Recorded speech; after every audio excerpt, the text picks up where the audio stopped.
Muncie Access Television, Channel 60, presents Muncie News Updates.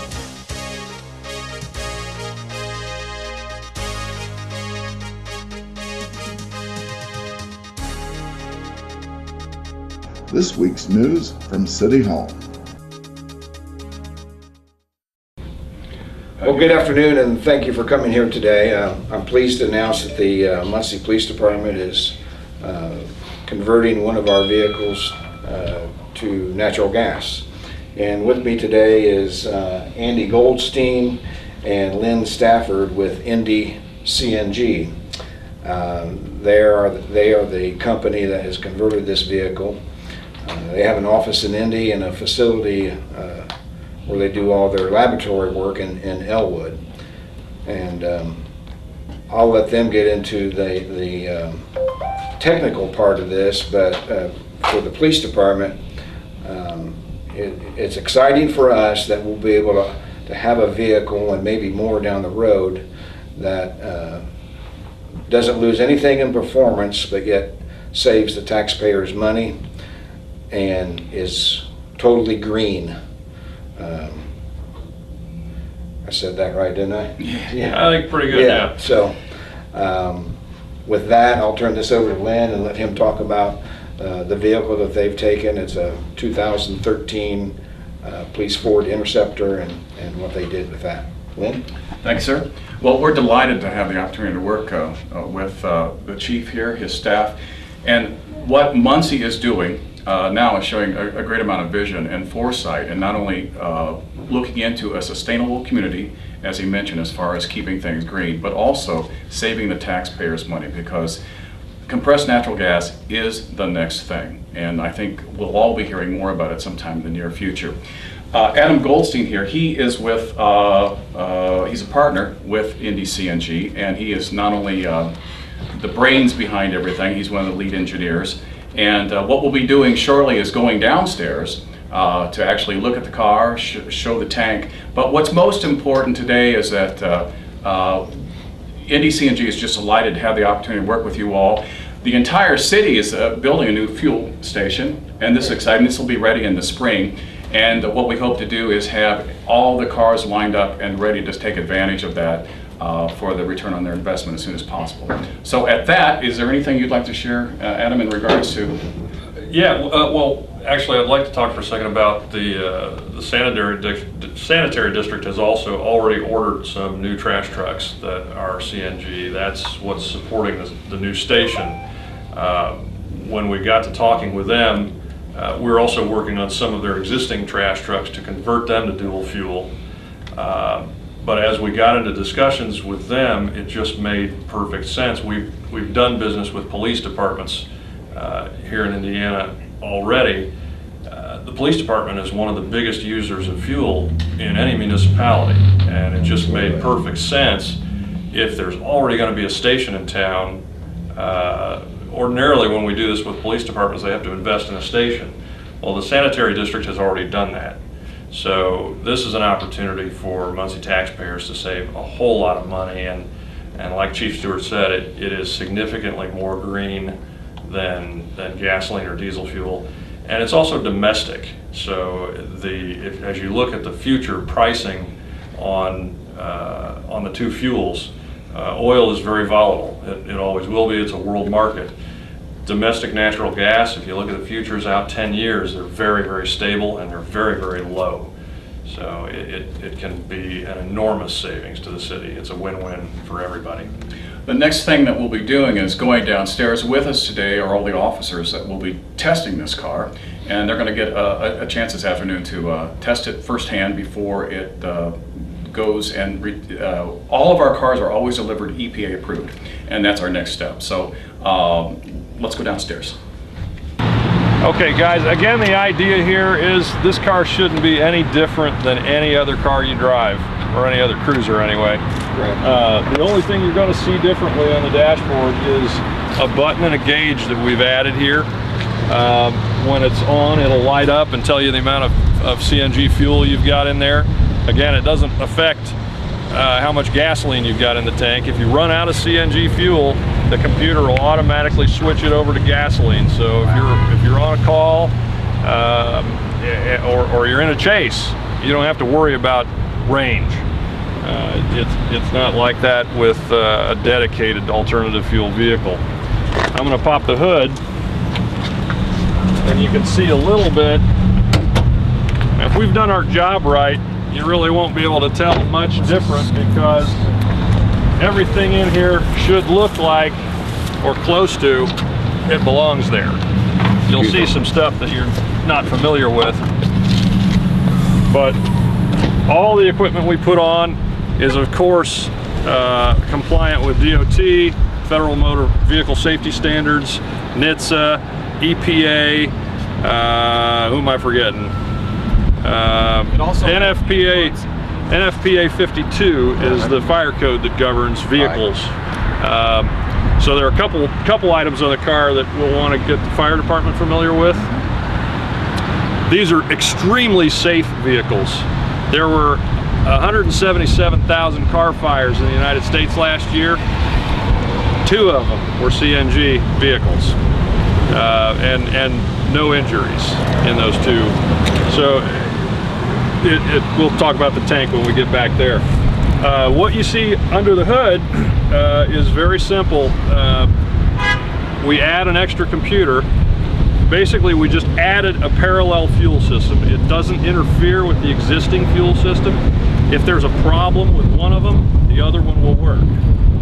So you've got an extra set of fuel injectors. These run the CNG gas injection, and they're just mounted on the intake manifold in the same line of airflow as the gasoline injectors. There's a regulator under here. All of the the only maintenance item on this whole system ever is a filter, which is right here. It's about a 5-minute job. You know, $35 part. Probably needs to be done every 3rd oil change. All the high pressure lines are stainless steel. They are computer CNC bent. Well, everything on this car was done by hand, but we made 2 sets of them so that we can put them into the computer, and when we start churning them out, they'll all be identical. Let's go to the trunk.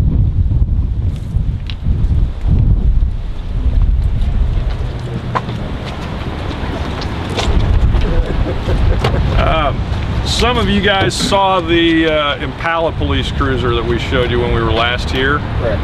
The trunk space was very limited in that car. Turns out it was the car that was very limited on space, because this one has a ton of room. Right.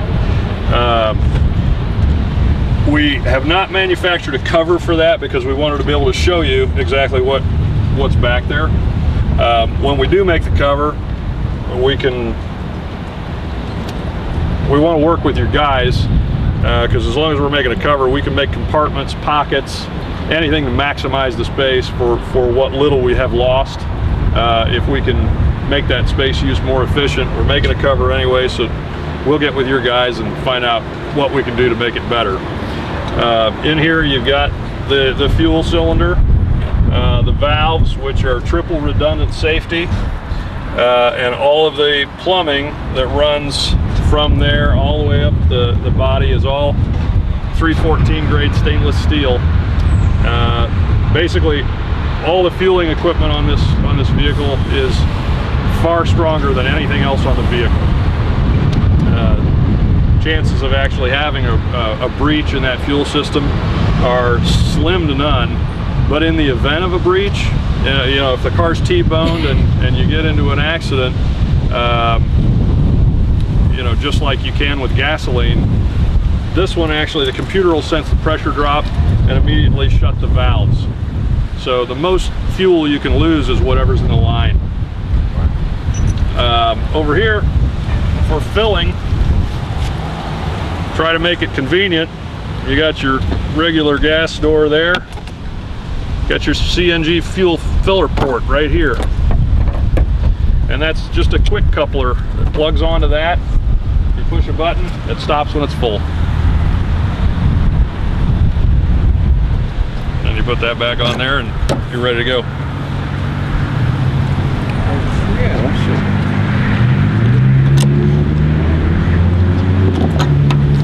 The other thing that the car, the only way anybody could tell this is different from any other car from the outside is part of DOT requirements, and this is actually also part of National Fire Protection Code.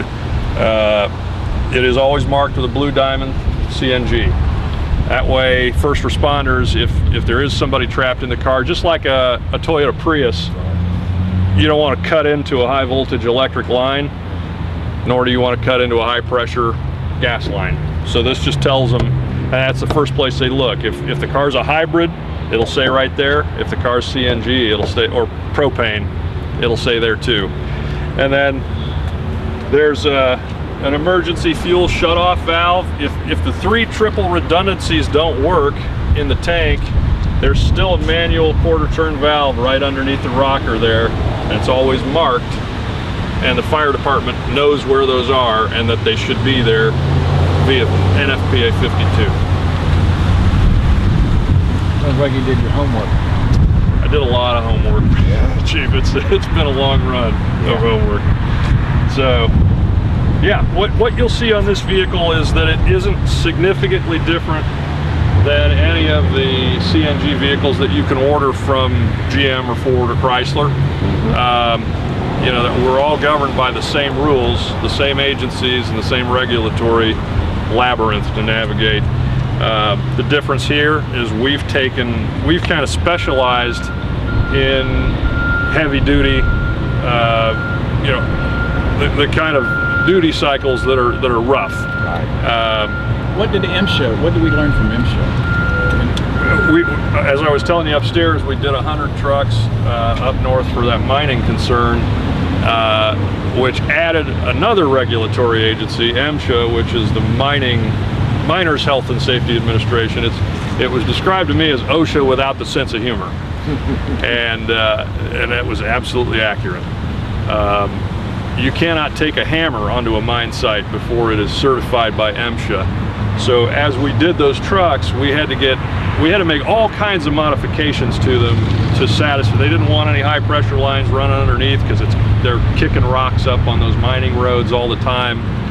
And in the course of that, I think we did 5 iterations of building the prototype truck for that project. And in the course of doing that, we have been able to integrate some of the things we learned. This car rarely leaves the road.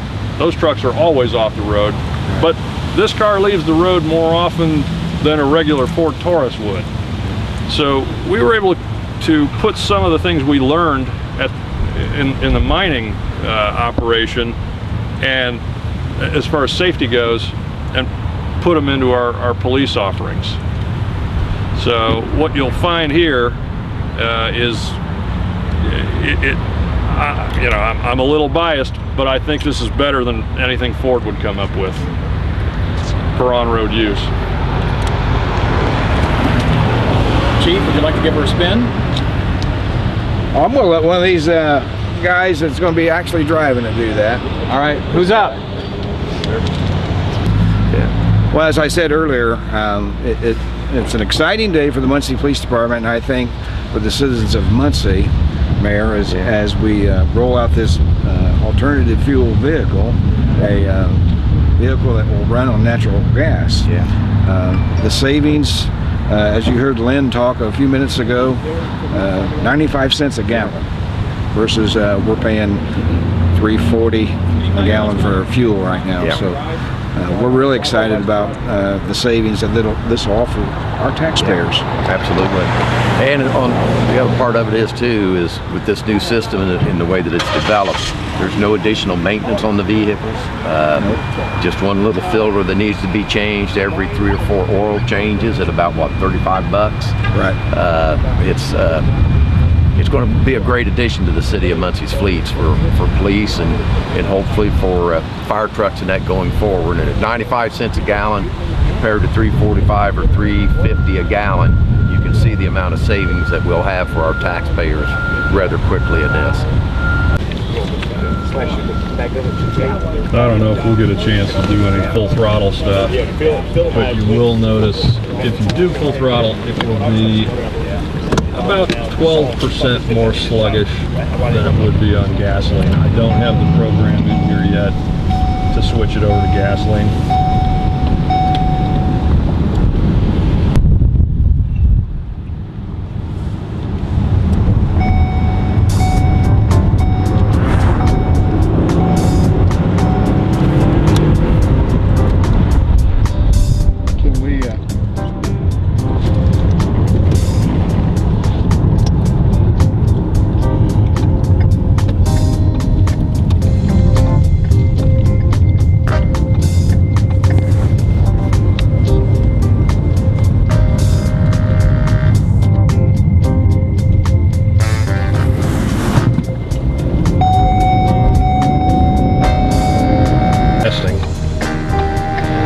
Sticker right now, it's running on a development waiver, so it is legal.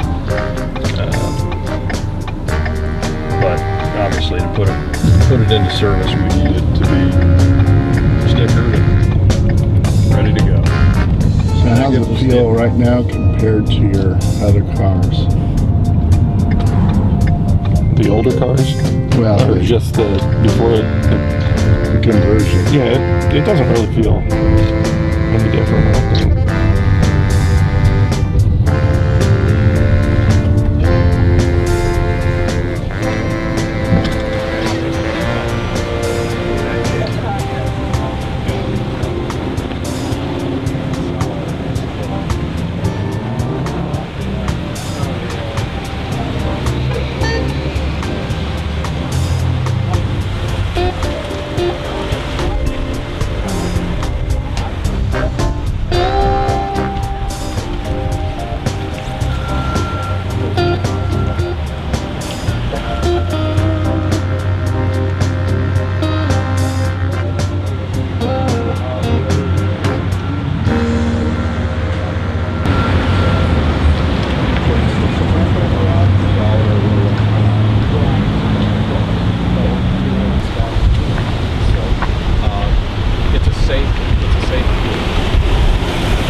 The handle? Okay. There's no handle back there. There we go.